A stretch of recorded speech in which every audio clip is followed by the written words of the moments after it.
नीरू का बेटा फौज में बड़ी पोस्ट पर था। वो हमेशा तैनाती में बाहर रहता।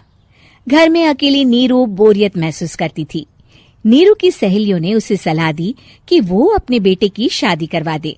बहू के आ जाने से सब ठीक हो जाएगा। बेटा अपार, तू तो फौज में रहता है, मुझे घर में अकेलापन काटने को दौड़ता है। तू एक काम कर बेटा, शादी कर ले, फिर बहू के साथ मैं घर में आराम से रहूंगी। क्या माँ, मैं जब तक मेजर नहीं बन जाता शादी नहीं करूंगा। तुम कहीं घूमने जाया करो, लेकिन शादी की बात मत करो। इतना कहकर अपार वहां से चला जाता है। लेकिन जाते वक्त उसे माँ की भी चिंता रहती है। एक दिन दरवाजे की घंटी बजती है। नीरू दरवाजा खोलती है तो सामने एक सुंदर सी लड़की साड़ी पहनकर सर पर पल्लू रखकर खड़ी होती है। कौन हो तुम बेटा, और तुम्हें किसने भेजा है? मेरा नाम कंचन है और मैं आपके बेटे अपार की बीवी और आपकी बहू हूँ। तभी घर का फोन बजता है। नीरू फोन उठाती है तो अपार का फोन होता है।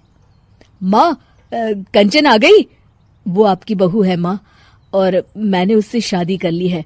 आप अकेली रहती हैं तो मैंने आपके लिए शादी कर ली माँ।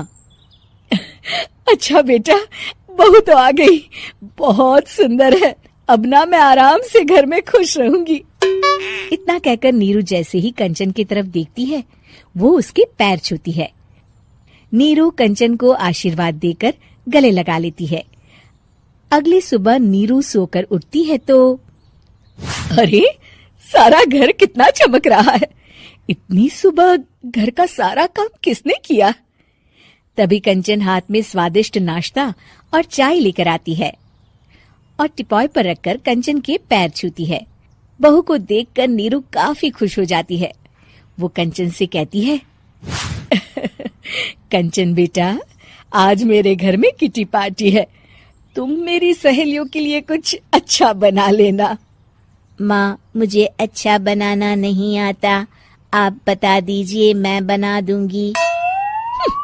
अरे मैं भी तो नहीं जानती। ऐसा कर, शाम को इटालियन खाना, सी फूड और हाँ, चाइनीज खाना बना लेना, ठीक है? कंचन नीरू की बात सुनकर खुश हो जाती है। हाँ माँ, मैं तो ये सब बना सकती हूँ, आप चिंता ना करें। शाम को नीरू की सहेलियां आती हैं, जहाँ कंचन अकेले बनाए स्वादिष्ट खाना बनाकर खिलाती है। वो सारी सफाई कर सबको खुश कर देती है।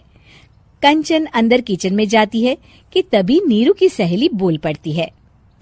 अरे नीरू, तेरी बहू तो बड़ी परफेक्ट है, तेरी हर बात मानती है और सारा काम भी अकेले करती है, तुझे शिकायत का मौका भी नहीं देती।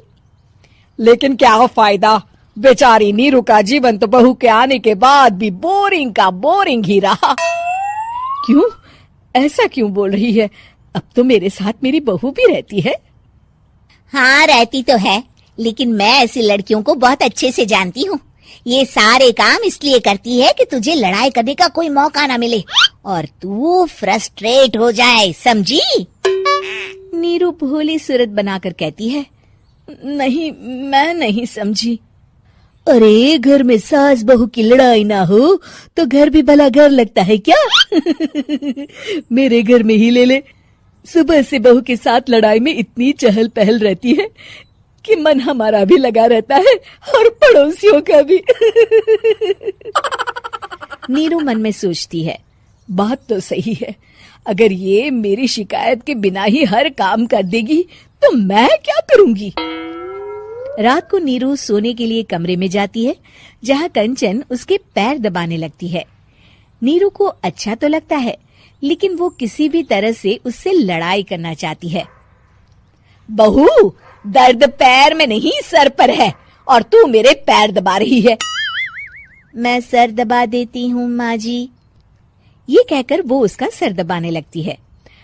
तू एक काम कर, मेरे लिए बादाम वाला दूध ले आ, जा।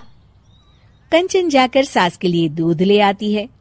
अब नीरू उसे जो कहती कंचन झट से कर देती। बहू, जरा छत से जाले निकाल दे। जी माँ जी। कंचन 5 मिनट में ही पूरे घर के जाले साफ कर देती है। नीरू तो देखती की देखती ही रह जाती है। कमाल है, ये तो हर काम कर रही है। तरस गई मैं तो इससे लड़ाई करने को। इतना कह के नीरू चली जाती है। नीरू को एक दिन कंचन पर इतना गुस्सा आता है कि वो सोच लेती है आज तो उससे लड़कर ही रहेगी। मौका देखकर नीरू कंचन को पैर से लंगड़ी देकर गिरा देती है, जिसके बाद जो होता है नीरू को विश्वास ही नहीं होता। जमीन में 2 भागों पर गिरी कंचन के सारे पुर्जे बिखर जाते हैं। स्प्रिंग और उसके अंदर से रंग बिरंगी लाइट जलने लगती है। तभी घर की घंटी बजती है। नीरू डरकर दरवाजा खोलती है तो सामने अपार खड़ा होता है। क्या हुआ माँ, तुम इतना डर क्यों गई? कंचन ने कुछ किया क्या? कुछ कहा क्या उसने? मैं अभी बताता हूँ। तभी अपार की नजर कंचन पर पड़ती है। अरे माँ, तूने ये क्या किया? कंचन को तोड़ दिया।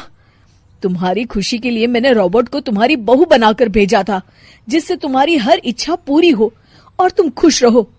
माँ, ये तो इंसान थी भी नहीं, इससे तो गलती हो ही नहीं सकती थी। फिर आपने इसे क्यों तोड़ा? क्या गलती थी इसकी माँ?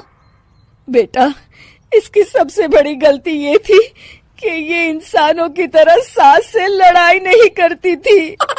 अपार माँ की बात सुनकर हैरान रह जाता है।